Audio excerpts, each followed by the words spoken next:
1 Peter chapter 3, verses 1 through 13. Chapter 3, verses 1 and 2. Likewise, ye wives, be in subjection to your own husbands, that if any obey not the word, they also may, without the word, be won by the conversation of the wives, while they behold your chaste conversation coupled with fear.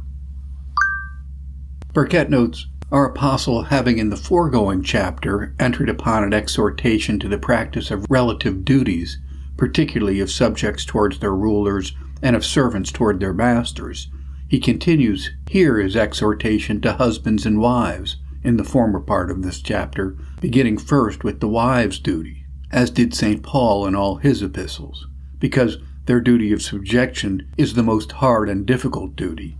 Likewise, ye wives, be in subjunction to your own husbands. Observe here 1, the duty enjoined, subjection, that is, a loving and delightful obedience to the husband, owning of and submitting to his authority in compliance with the command of God. Observe 2, the persons from whom and to whom this subjection is due, from every wife to her own husband, believer or unbeliever, Christian or infidel. It is not lawful upon any pretense whatever for the wife to cast off this duty, which by the law of her creation and the express command of God is bound upon her. Observe 3, one special reason assigned why such wives as have unbelieving, wicked, and unconverted husbands should take particular care to express that fear and reverence towards God, subjection and obedience, that chastity and conjugal affection towards their husbands, which the Word of God calls for, namely that such husbands as obey not the Word may, without the Word preached, be won to the faith by observing the efficacy and power of the Word in the conversation of the wives. Learn hence that the wives' holy and humble, pious and prudent, meek and patient, chaste and unsuspecting conversation before God and the world does recommend not only their persons to the love and esteem of their husbands, but also their faith in holy religion, which produces such good fruits to their approbation and choice. If any obey not the word, they may without the word be won by the conversation of their wives. Verses 3 and 4. Whose adorning, let it not be that outward adorning of plaiting the hair and of wearing of gold or of putting on of apparel, but let it be the hidden man of the heart, in that which is not corruptible, even the ornament of a meek and quiet spirit, which is in the sight of God of great price. Burkett notes, our apostle's next advice, here given to wives, is concerning their attire. This is laid down first, negatively, what it should not be, not an outward adorning attended with great curiosity and exactness in dressing the body with plaited hair, gold chains, gay and gaudy apparel, and such like. Or note that plaited hair, gold chains, and costly attire were then the attire of lewd women. Whores only, or chiefly, were so decked out and adorned, and therefore were absolutely forbidden to the Christian women by our apostle. But when such attire ceases to be a mark of such distinction, it may be worn by Christian women, provided it's done without pride and without too great expense, both of time and treasure, always remembering that gravity in apparel and wearing such a dress as is soon put on is most honorable and best becoming Christian women. I had rather, says one, go like the wild Indians than have those thousands of hours to answer for which some have spent betwixt the glass and the comb.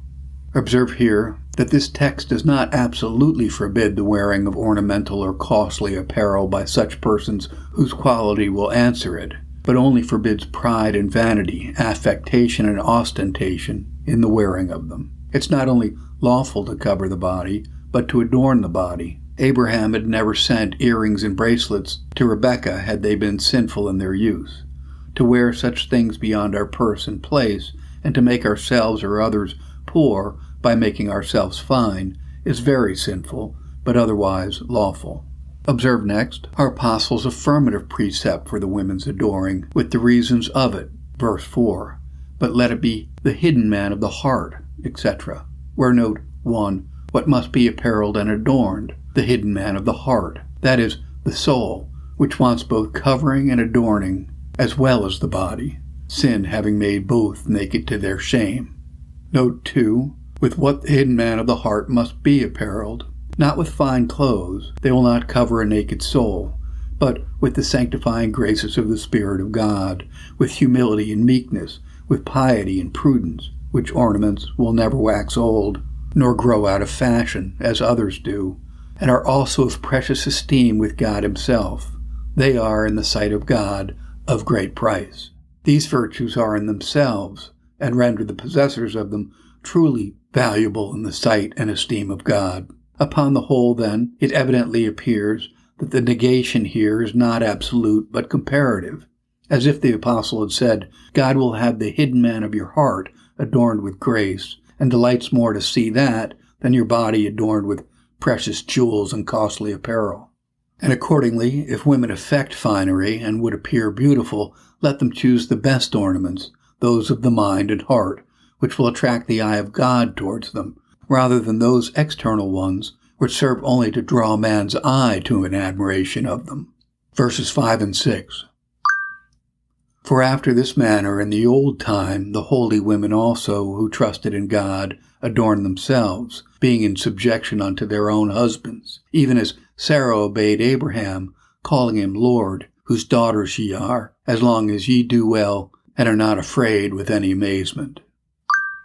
Burkitt notes, our apostle in these 2 verses enforces the exhortation and advice given to women in the foregoing verses, namely, to attire themselves with outward modesty and inward meekness by a twofold argument. 1, from the example of holy women in general under the Old Testament, whose praise is in the Scripture, not for the external adorning of the body, but for their affiance and trust in God, and their subjection paid to their own husbands. Here note 1, that holiness, or the duties of the first table, are required of women as well as of men, and God accepts holiness in them as well as in men. The holy women. Note 2, that all holy women of old did and always ought to make conscience of their duty to their husbands, particularly of subjection, that so good example may be given by them and taken from them for others to do the like.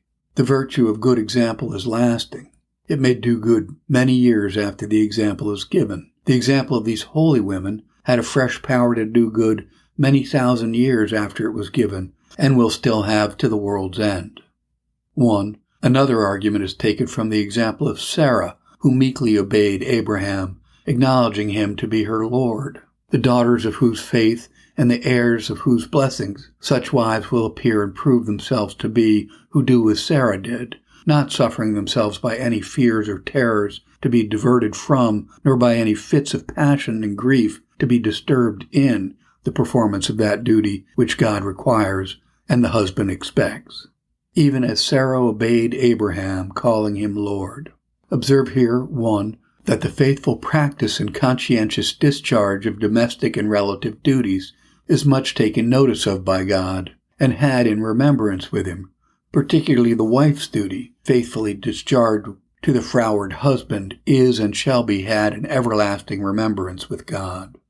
Observe, 2, that the same duty and reverence, the same subjection and obedience which Sarah gave to Abraham, is due and payable to every husband, else the apostle's argument is of no force. Some might say Abraham was a great man. Answer, true, but Sarah obeyed him as her husband as well as wives ought to do, because the command of God requires honor and reverence to be given to all husbands as husbands. Observe lastly, with what great and wonderful goodness and clemency the Lord is pleased to overlook the failings and infirmities of his upright servants. We find in Sarah's story, Genesis 18, that she spoke very unhandsomely and laughed indecently when the angel came and told her she should have a son. But all that has passed by in silence, and that one good word she gave her husband, calling him Lord, is mentioned here by St. Peter to her eternal honor. The Lord has a gracious respect to a little pure gold, though mingled with much dross, and in a great heap of sin. If he can espy, he will accept of a little spark of true grace. O Lord, thou wilt not bring our infirmities and slips to account against us, nor rigidly reckon with us for the same, if our hearts be upright with thee. Make us then sound in thy statutes, that we may not be ashamed. Verse 7. Likewise, ye husbands, dwell with them according to knowledge, giving honor unto the wife as unto the weaker vessel, and as being heirs together of the grace of life, that your prayers be not hindered. Burkitt notes, next our apostle proceeds to direct and exhort husbands to the practice of their respective duties. The general and comprehensive duty of the husband here mentioned is cohabitation, under which all matrimonial duties are contained. Dwell with your wives according to knowledge. That is, as becomes wise and understanding men that will understand their duty and, as the rule of Christianity directs, give just honor and due respect unto them, and exercising great tenderness towards them. Next observe the reasons subjoined to enforce this duty upon husbands. 1. Because wives are the weaker vessels, subject to infirmities, and more liable to contempt. Therefore their husbands should contribute their wisdom and authority to support their honor, and to preserve them from being despised either by children or servants. 2. Because wives are not only co-partners with their husbands in the temporal good things, but also co-heirs of saving grace with them, heirs together of the grace of life. 3. Because otherwise their prayers, one with and one for another, would be obstructed and disturbed, that your prayers be not hindered. Note here that all sinful walking in general, but discord and discontent between husband and wife in particular, doth exceedingly hinder prayer. It oft times hinders from the very act of prayer. The duty is laid aside. It flats and deads our spirits, and straightens our hearts in prayer. And it hinders the effect, fruit, and success of our prayers. It makes persons in that condition that they have no heart to come before God, nor care to lift their faces up to Him. From the whole, learn that it ought to be the mutual care of married couples so to order all their carriage towards each other that in their houses they hinder not any holy duties. To hinder the practice of religion is repugnant to the great ends of this relation. Some hinder by their wickedness, other by their discontent and frowardness. Take we care that neither the husband nor the wife's heart be deadened, nor their hearts damped to the holy duties by either of their sinful or froward behavior. That family will be little in praying that is much in squabbling and contending with one another. Verses 8 through 13. Finally, be ye all of one mind, having compassion one of another, love as brethren, be pitiful, be courteous, not rendering evil for evil, or railing for railing, but contrariwise blessing, knowing that ye are thereunto called, that ye should inherit a blessing. For he that will love life and see good days, let him refrain his tongue from evil, and his lips, that they speak no guile. Let him eschew evil and do good. Let him seek peace and ensue it. For the eyes of the Lord are over the righteous, and his ears are open unto their prayers. But the face of the Lord is against them that do evil. And who is he that will harm you, if you be followers of that which is good? Burkitt notes, our apostle, having finished his exhortation to relative duties, namely of husbands and wives, masters and servants, magistrates and subjects, he now enters upon another subject, namely that of suffering, showing us a prudential way and manner how to avoid sufferings, that they may not come upon us, and next how to avoid impatience under sufferings, if it be the will of God that they do come upon us. The former of these is spoken to in the verses now before us, in which he exhorts us to the practice of those virtues which are apt to reconcile and gain the affections of men towards us. Particularly exhorts to unity and concord, be all of one mind, to sympathize one with another in and under sufferings, and to bear with one another's infirmities, to be courteous towards all, sweet and affable in our demeanor, provided our courtesies be neither a snare to ourselves nor an encouragement to others in their sins, abstaining from all injuries and provocations, from all revenge both in act and in desire, not reviling them that rail at us, but giving good words for bad ones. For we are hereunto called, that we should inherit a blessing. That is, Christ by his gospel hath called, and by his example encouraged us thus to do, that we may be blessed. Next observe that to encourage us in the perpetual practice of these virtues, our apostle assures us that thereby we should most effectually consult the safety and comfort of our lives. For he that loveth life, that is, quietness and peace, which is the comfort of life, the likeliest way to obtain it is to keep his tongue from speaking evil of others and his lips from uttering falsehood and deceit, plainly intimating that it is men's unbridled tongues which brings most of their troubles upon them. He advises us to eschew evil, to avoid and abhor everything that is vile and sinful, and to do good, that is, all the good we can to all the men, to seek peace and ensue it, that is, to depart sometimes from our own right to obtain peace, and to follow hard after it, though it flies before us. And farther, our apostle assures us that this innocency of conversation is not only the way to gain the friendship of man, but to obtain the favor of God, and to engage his providence for our protection. For the eyes of the Lord are upon the righteous, and his ears are open to their cry. As if he'd said, the eyes of God's special care will be continually watching over you for good, to save you from unreasonable men, and he will hear your prayers and all your distresses, and the face of the Lord, his angry countenance, will be against them that wrong you and do evil to you, to return it upon their own heads. So that the sum of all this is that an innocent and harmless, a quiet, peaceable, and obliging deportment doth naturally tend to preserve us from evil, and from evil men. For who is he that can be so unnatural and ungrateful as to harm us if we be followers of that which is good? That is, if we be civil and obliging to them, they cannot find in their hearts to be injurious and unkind to us. Who is he that will harm you if ye be followers of that which is good?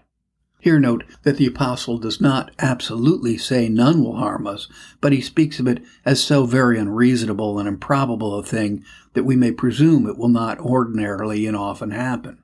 Not but that good men are obnoxious to harm. The most unblemished and shining virtue will not at all times and in all cases be exempt from injury and ill treatment, but the following of that which is good doth in its nature tend to secure us from the malice and mischief of men, and very frequently does it, and is the best and most effectual means in order to it. He must love mischief for mischief's sake, that will be mischievous to him who never offered him any occasion or gave him any provocation. Therefore let us never be weary of well-doing, seeing doing good to men is ordinarily a security against injuries from men, by recommending us to the favor and protection of God, and to the esteem and goodwill of mankind. None shall harm them that do good, for all harms shall tend to their good.